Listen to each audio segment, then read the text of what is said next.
नमस्कार, विभा किचनमध्ये तुमचं स्वागत आहे। आज आपण बनवणार आहोत ढाबा स्टाईल अंडा मसाला। त्यासाठी मी ही उकडून 5 अंडी घेतली आहेत। आला लसणाची पेस्ट 1 चमचा, 1 चमचा हळद, हा मी मालवणी मसाला घेतलाय,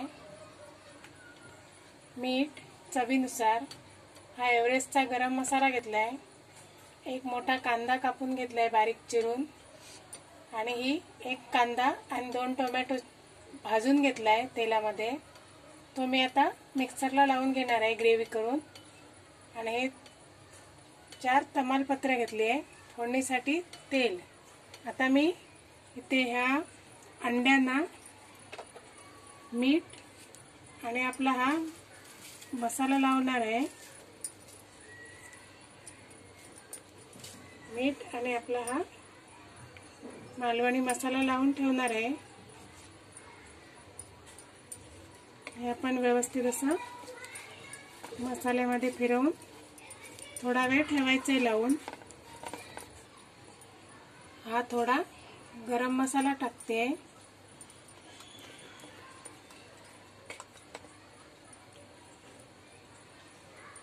थोडी हळद।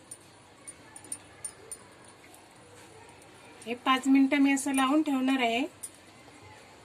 या अंड्यांना मी असे काट्या चमच्याने होल करून घेते, कारण हा मसाला त्याच्या आतमध्ये जाईल। मी आता इथे कढईमध्ये तेल घेते।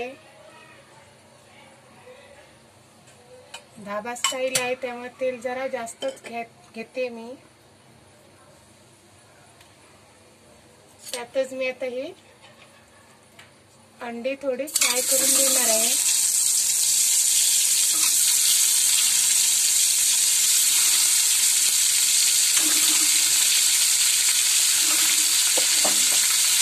गॅस बारीक ठेवलाय।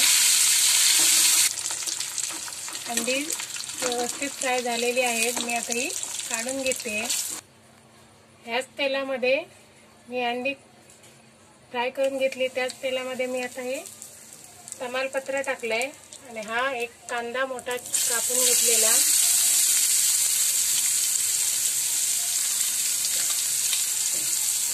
हा आता मी व्यवस्थित फ्राय करून घेणार आहे। हा माझा कांदा फ्राय होतोय। मी आता आला लसणाची पेस्ट टाकते, ही व्यवस्थित ढवळून घ्यायची आहे। हा मालवणी मसाला, हा एव्हरेस्टचा चिकन मसाला, तुम्ही लाल तिखट, ही हळद, लाल तिखट व गरम मसालाही टाकू शकता, मीठ चवीनुसार घालायचं आहे। आणि मी आता ही कांदा आणि टोमॅटोची पेस्ट बनवली आहे ती टाकते। हे आपल्याला मिश्रण व्यवस्थित फिरवून घ्यायचं आहे। तर ग्रेव्ही झाली आहे। आता मी यात ही फ्राय केलेली अंडी सोडणार आहे।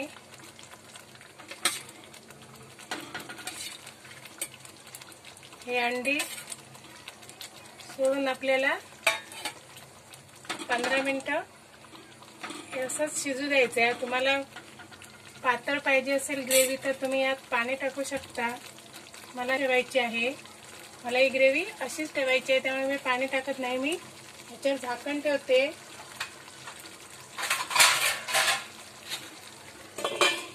हे एकदम बारीक बघा 15 मिनिटं झाली आहेत। आपली तरी बघा कशी मस्त वर आली आहे।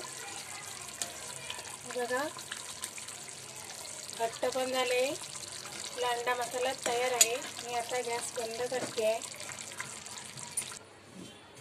हे बघा आपली मस्त छान अशी ढाबा स्टाईल अंडा कढी तयार आहे। मी सर्विंग प्लेटमध्ये काढून घेते।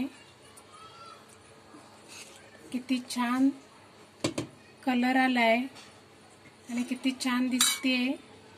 वरून मी कोथिंबीर टाकून घेतली आहे. ढाबा स्टाईल रेसिपी तयार आहे.